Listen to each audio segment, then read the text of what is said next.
The David Bohm Society presents. It would be good for scientists to be aware of their values and to examine them in a truly scientific manner, as we let the scientific spirit extend to allow for the examination of the values of science, or at least for the frank acknowledgement that they are there and that many of them have no necessary basis. In such an approach, scientists can detect incoherences in their basic values, and this may lead them to want to change some of them. The importance of values is thus clear. Values have significance behind them. Wholeness is one significance, and mechanism is another. If the universe signifies mechanism and the values implicit therein, then individuals must fend for themselves. With mechanism, individuals are separate and have to take care of themselves first. We are all pushing against each other and everyone is trying to win. The significance of wholeness, however, is that everything is related internally to everything else, and therefore, in the long run, it has no meaning for people to ignore the needs of others. Similarly, if we regard the world as made up of a lot of little externally related bits, we will try to exploit each bit and we will end up by destroying the planet. At present, we do not adequately realize that we are one whole with the planet, that our whole being and substance comes out of it. A key part of the general significance is our overall worldview, and such worldviews have profound effects on values. Therefore, what we say or assume about these things is not to be taken lightly.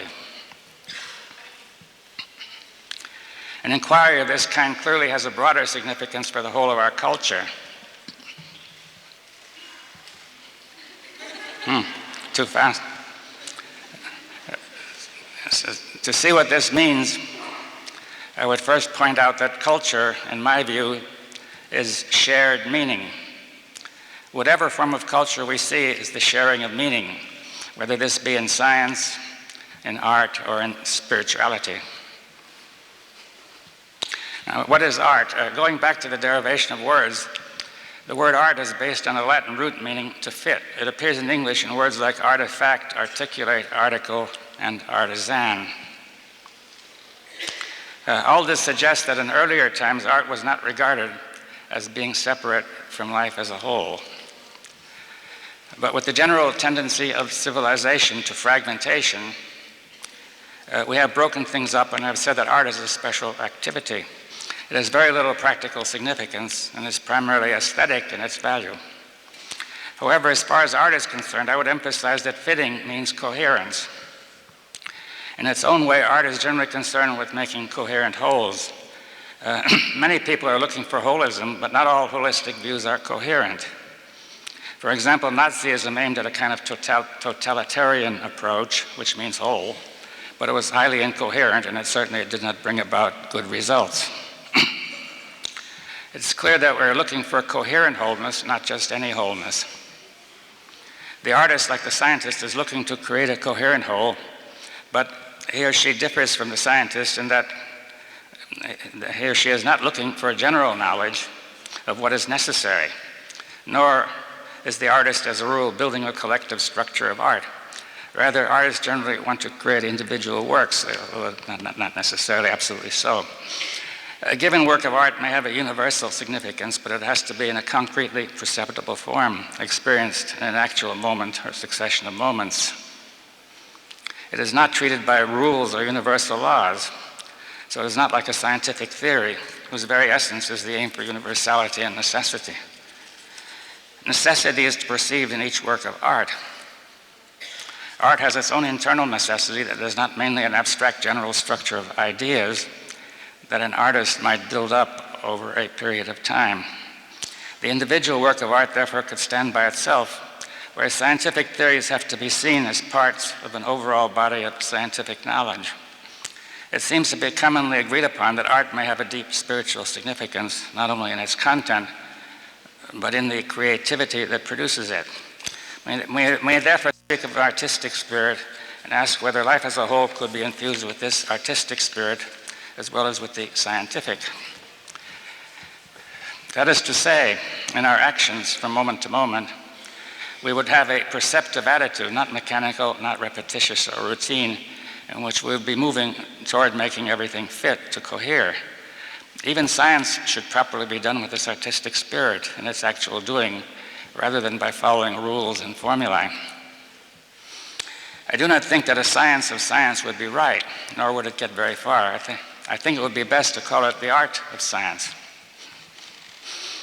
Without the scientific spirit and the artistic spirit, we cannot have an overall coherent spirituality. To have incoherent spirituality is not going to be helpful. It could be said that science, art, and spirituality are the principal content of culture. There is not a great deal of culture that would not be somehow included in these if we broaden the meaning of these terms the way I would like to do. As long as these elements are separate, we cannot have an overall coherent culture. Since culture is shared meaning, we then cannot have a coherent shared meaning. That is to say, our culture ultimately will have little or no meaning. Without meaning, our society will fall apart. It will have no value, no purpose. We can see evidence that society is falling apart throughout the world. Not only that, but the individual cannot be healthy or whole in a culture that is split at its foundations. If individuals lack coherence, significance, value, and purpose, they will suffer not only mentally but also physically. In this regard, social incoherence and individual incoherence feed on each other. Individuals living in an incoherent society tend to become inwardly incoherent, and then in turn they help to make up an incoherent society. The world is now facing a series of crises, political, social, economic, ecological, and spiritual, which threatens the very existence of our civilization and perhaps of the species as well. On the one hand, science has opened up enormous possibilities for a creative and happy life for all of humanity. On the other hand, it has become evident that because of the general incoherence of society and the individual that I've just described, the further progress of science along its current lines cannot resolve these crises and may indeed tend to aggravate them. Thus, for example, it seems clear that science cannot make it possible for us to act together with the coherence and general goodwill needed to provide everyone with an adequate physical and social basis for life, and at the same time to avoid destroying the planet through ecological disasters, climate changes, and so on. Nor can it help us deal with the forces of nationalism and religious divisions, so that these will no longer prevent us from getting together to meet all these problems. dbohm.com